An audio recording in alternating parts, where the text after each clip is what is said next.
নমস্কার বন্ধুরা, আমি শর্মিলা লাহাস কিচেনে জানাই সকলকে স্বাগত।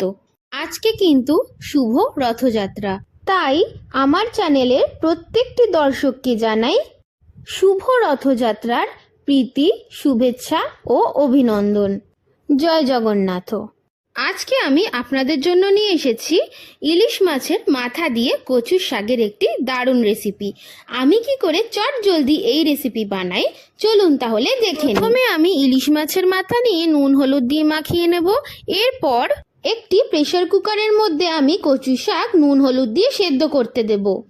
কচুর শাক সিদ্ধ হয়ে গেলে আমি ঝুড়ির মাধ্যমে জল ঝরাতে দিয়ে দেব। এরপর সর্ষের তেল গরম করে আমি ইলিশ মাছের মাথাগুলো খুব লাল লাল করে ভেজে নেব। ইলিশ মাছগুলো হালকা করে ভেজে নেওয়ার পর আমি ওই মাছ ভাজার তেলেই 2টো তেজপাতা আর 1 চামচ 5 ফোড়নে দিয়ে দেব। ফোড়ন ভালো করে নাড়াচাড়া করে আগে থেকে সেদ্ধ করে জল ঝরানো কচুর শাক আমি ওর মধ্যে দিয়ে দেব।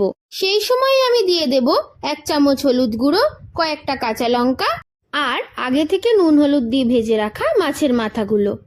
এইবার মাছের মাথার সাথে কচুর শাক ভালো করে খুন্তির সাহায্যে ঘেঁটে দিতে হবে। ঘেঁটে দেওয়ার পরেই দিয়ে দেবো আমি 1 চামচ পরিমাণ চিনি। চিনি দেওয়ার পরেও কিন্তু কন্টিনিউয়াস আমাদের কচুর শাকটাকে কিন্তু নাড়াচাড়া করে যেতে হবে যতক্ষণ না তেল বেরিয়ে আসছে। এরপর তেল ছেড়ে এলেই উপরে ভাজা জিরের গুঁড়ো দিয়ে সার্ভ করব ইলিশ মাছের মাথা দিয়ে কচুর শাক। এই শাক কিন্তু ভীষণ চটজলদি রান্না করা যায়।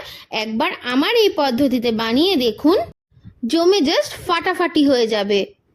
আর এই শাক খেতে ভালোবাসেন না কিন্তু খুব কম লোকই আছে, আর কচুর শাক যদি ইলিশ মাছের মাথা দিয়ে হয় তাহলে তো আর কোনো কথাই নেই।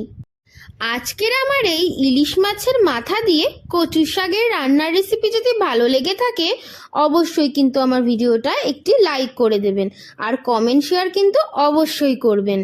আজকের রান্না এইটুকুই, দেখা হচ্ছে আর একটি নতুন রেসিপি নিয়ে। আর যারা যারা আমার ইউটিউব চ্যানেল লাহাস কিচেনকে সাবস্ক্রাইব করেননি অবশ্যই কিন্তু ইউটিউবে গিয়ে সার্চ করে নেবেন লাহাস কিচেন আর সাবস্ক্রাইব করে ছোট্ট পরিবারের সদস্য হয়ে যাবেন। আর যারা আমার এই ভিডিওটা ইউটিউব থেকেই দেখছেন তারা কিন্তু অবশ্যই আমার এই ছোট্ট চ্যানেলটিকে সাবস্ক্রাইব করে দেবেন। আজকের শুভ রথযাত্রা সবার খুব ভালো কাটুক।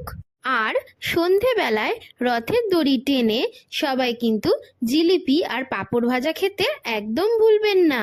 আজকের রান্না এইটুকুই, দেখা হচ্ছে আর একটি নতুন রেসিপি নিয়ে। সবাই কিন্তু খুব ভালো থাকবেন, সুস্থ থাকবেন। টাটা।